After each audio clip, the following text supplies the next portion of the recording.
Good afternoon, and thank you all for joining us today for the Safety Center's May webinar on Louisiana's Regional 4E Approach to Saving Lives. The goal is Destination Zero Deaths. As we get started, I will let you guys know some of the pertinent information for this webinar. First, where are you all joining us from today? It looks like we have a good representation across the U.S., but the majority, about 57%, are joining us from the Southeast. We have about 28% from the Midwest and 7% from each the Northeast and Western. Today we have, most of you are joining us by yourselves, but we do have a few groups of 2 to 3 people. For those of you who are joining us in groups, if you wouldn't mind sending us an email at info@ruralsafetycenter.org with the names of the people who are joining you in groups of multiple people and their email addresses. This will allow us to send you out the evaluation forms after today's webinar. And as I'll mention in a little bit, that will be required to obtain certificates of completion and CEUs if those are of interest to you. It looks like most people are joining us by computer only, but we do have a few people on the phone as well. And it looks like the majority of you are state departments of transportation, although we do have some other federal, state, or local government agencies, a few from universities, about 13% that are consultants, 6% that are local transportation as well.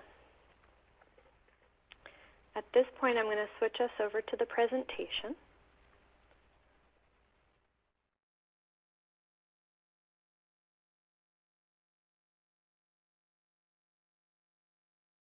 Okay, and today we are lucky enough to have 2 guest speakers. We have Dortha Cummins and Cassie Parker.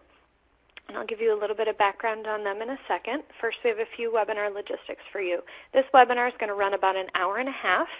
This webinar will be recorded and archived on our website for those of you who are interested in seeing it after, or for people who may have missed today's and would like to watch it again later. For quality of this recording, all of the phones have been muted during the presentation. There will be periods of time for question and answer, and for those, we would encourage you to use the chat box over on the left-hand side. You can put those questions in at any time, and as we do stop for question and answer periods, I will go back through the list and read those questions out to our presenters. If you are listening on the phone, we do ask that you please mute your computer speakers, as if you have both open at the same time, you will hear a lot of feedback. And again, for our presenters, if you are not speaking at the time, if you wouldn't mind keeping your phone on mute, just so everyone won't hear the background noise. For those of you who are watching, if you would like to see the screen bigger, the presentation bigger, on the top right-hand corner there are 4 arrows that angle out. If you press that, it will make your screen full. At the end of each section, as I mentioned, we will have time for question and answer. There is also at the bottom of your screen what we call a handout pod.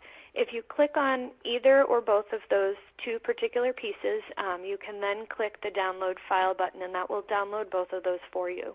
One of those is the presentation from today, and the other one is the link to a video that we will be watching during this presentation. Due to a lot of you streaming online, we're hoping that this video will come through very clearly, but just in case it doesn't, we did want to provide you with the YouTube link so that you can watch it after the presentation as well if you need to be able to do that again. And lastly, we would ask you if you wouldn't mind completing the follow-up surveys that we will be sending you. We find them vital to assessing how our webinar quality is. There will be 2 of them.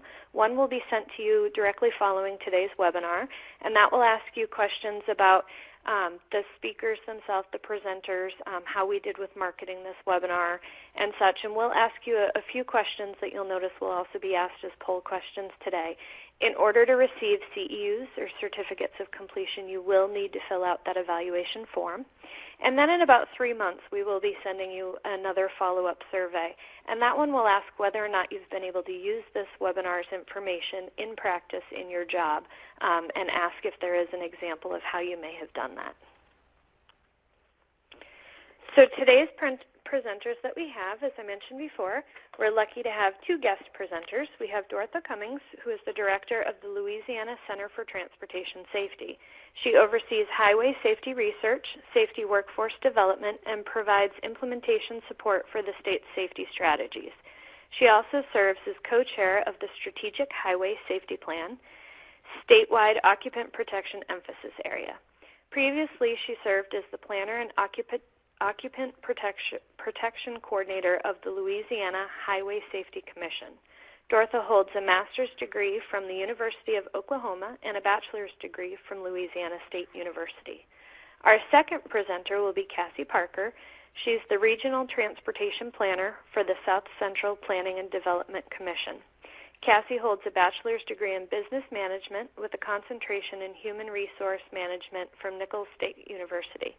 She serves as the Regional Safety Coordinator for the South Central Regional Safety Coalition, which is one of 9 multidisciplinary coalitions throughout the state of Louisiana, funded by Louisiana Department of Transportation and Development, that are tasked with the implementation of the Louisiana Strategic Highway Safety Plan at the local level. And now I'm going to pass the presentation over to Dortha. All right. Hello, everyone. So our goal for today, to help you understand our regional approach to our implementation of our Strategic Highway Safety Plan. So the learning outcomes for today, you can see these on the screen, to identify some of the stumbling blocks that we've encountered, how we've learned to address them here in Louisiana, recognize our approach that we've used here, identify our regional coalition partners, identify the strategic framework of a regional transportation plan, understand the importance of the 4E approach, and then identify key emphasis areas. And Cassie and I will take different parts of these. So as I mentioned, we'll take different parts. So I'll take you through the first 2 learning objectives, talking about the stumbling blocks we've identified and how we've addressed them here, and then recognizing our state's Strategic Highway Safety Plan approach. So again, hello everyone. I'm Dortha Cummins. I'm the director of the Louisiana Center for Transportation Safety, and one of the main goals for our center is to support the implementation of Louisiana's Strategic Highway Safety Plan. And so, here in Louisiana, we've adopted the Towards Zero Death concept for, all the work that we do in our strategies. Of course, we had to put a little bit of our personalization on it. So you see our logo, Destination Zero Death. That's what we call it here in Louisiana. And what we're doing here is implementing our plan at a state and a regional level. And so what I would like to do is walk you through some specifics about our state level implementation. So as with the implementation of any large-scale project, there are going to be stumbling blocks. What we've kind of discovered is that, there are some pretty typical stumbling blocks that I'm sure several states or many states have encountered, and some of those include funding for projects and programs that have been identified by safety stakeholders, how to institutionalize that project selection, and then really how to keep the funding going for the long term. So what have we done here?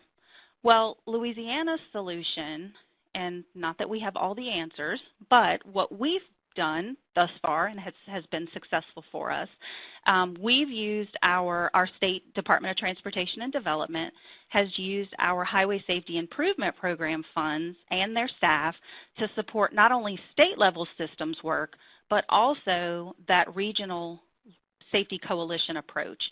And the regional safety coalitions identify, develop, and implement behavioral and infrastructure road safety programs and projects. And our approach really relies on that data-driven decision-making, widespread outreach and partnerships with federal, state, regional, and local agencies and organizations, but really with a focus on addressing those traffic-related fatalities and serious injuries at the local level, which truly is where they're happening. So our regional coalitions are really our boots on the ground where things are happening. So this is the organizational structure of our state's Strategic Highway Safety Plan. With effective implementation, you really have to have extensive coordination and cooperation among all your stakeholders. And so with this formal structure, it allows us here in Louisiana to ensure that we have involvement of stakeholders at all levels of government, so from the highest level, cabinet level members, down to local stakeholders in our regional coalitions. The other thing that it allows us to do is make sure that we have representation at all levels from the 4 E's of safety: our engineering folks, our enforcement, our education, and our emergency response. So these different parts of our organizational chart, they meet different times of the year. Some of them meet yearly, like our executive committee. They may only meet once a year. Our implementation team meets twice a year. In the center, we have our emphasis area teams: infrastructure and operations, impaired driving, young drivers, and occupant protection. Those groups meet either every other month or quarterly, depending on the group. And then the regional safety coalitions at the bottom, they meet from monthly to quarterly. It really depends on the decision of the region. So we really have a very specific structure to how we run our strategic highway safety plan here in Louisiana. So what we have is really a 2-tier approach to our implementation. Our statewide initiatives are managed by our strategic highway safety plan emphasis area teams, which I mentioned those are impaired driving, occupant protection, those 4. While additional projects and programs are implemented regionally through those 9 regional safety coalitions. And so what our state has found is that this regional implementation is a very effective way to expand our focus at the local level. So each of our state emphasis areas also is led by a state subject matter expert. So it's a state level person who is that expert for that particular area. Like, for instance, I'm one of the co-chairs for the occupant protection state level group. We have an action plan, and that gets translated down to the regional level. And we also, as state subject matter experts, provide resources and serve as resources to those regional coalitions. So additionally, under our approach, what we have done through our Department of Transportation and Development is to utilize our Highway Safety Improvement Program funding to fund the regional coordinator positions, and also to fund statewide and regional strategies and actions in either the state level plan or the regional plan. And so how do we do that? Well, we have another approach for that, of course. We've got to have a process for everything. We have a 2-tiered approach. In order for any strategy or countermeasure to be considered for funding, it has to first be aligned with an emphasis area, whether it be a state level emphasis area or a regional emphasis area. And then it must be approved through the process. So it has to start at the coalition level, go through their emphasis area, move through their full coalition, all the way up through the process to the state level implementation team who says yay or nay whether we move forward with trying to find the funding for that particular project. So in our state, our strategic highway safety plan is administered by our State Department of Transportation and Development. They are the lead, but they work in close coordination with our Governor's Highway Safety Office and our Louisiana State Police. So individuals or groups that are at the state or local level or regional